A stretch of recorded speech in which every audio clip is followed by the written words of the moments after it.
Hi there, Crafty Pals, Louise here. Thanks so much for checking out this video. It's a 12 by 12 scrapbook layout share, and it's all about cut files. So I'm trying to think of different techniques or scrapping products or things that I have available in my stash that maybe I haven't pulled out and used for a while. I do tend to be a little bit of a one-way scrapper where I just sort of stick to my favorites, torn paper, stenciled backgrounds, that sort of thing.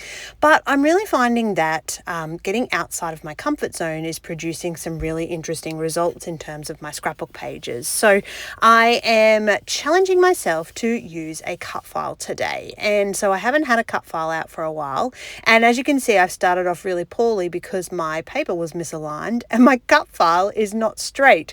So it's too thin in the paper at the top and too thick in the paper at the bottom. So back to the drawing board in that I'm going to trim it up so that it's even for a start, and then I will mount it onto a background cardstock and have a little bit of border showing around the outside just to make it look like I plan to do that all along. And for the sake of just the first thing I reached, which happened to be the Vicki Boutin Artful Moments collection, that was nearest on the shelf, and I thought, oh yeah, okay, I've still got plenty of that left. Let's pull that out and use some of that as well. So in this bag of tricks, I've kind of mixed everything. So I've got the ephemera, I have got the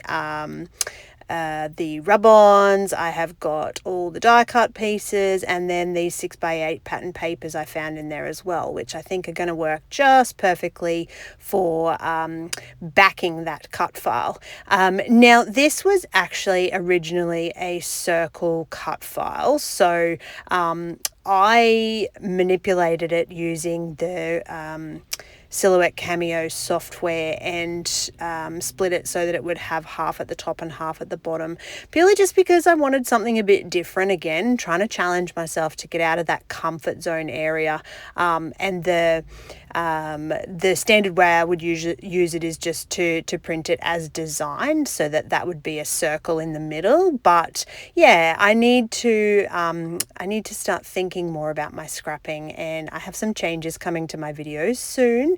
I'm going to include a little bit more of the background processing, so how I think about layouts, how I prepare when I get stuck, and maybe you'll actually see me personally in a layout.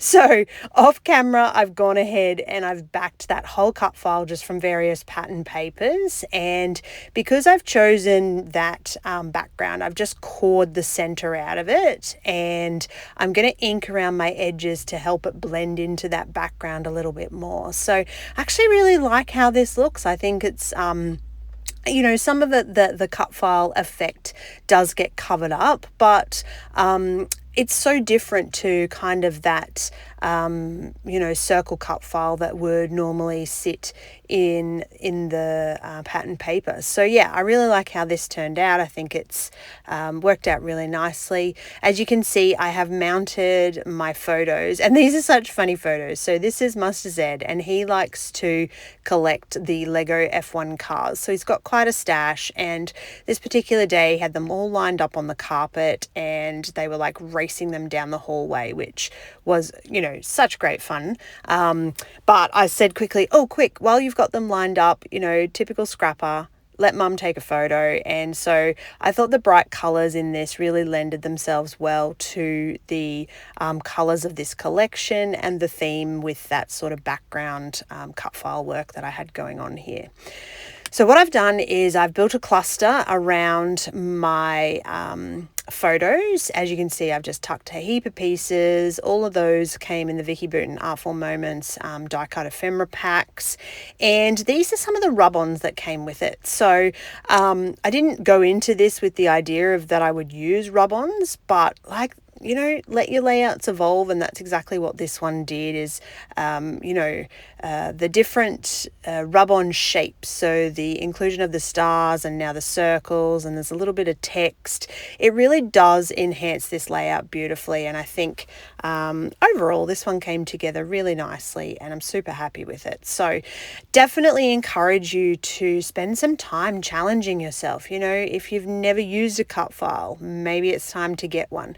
If you don't have a machine, that's fine.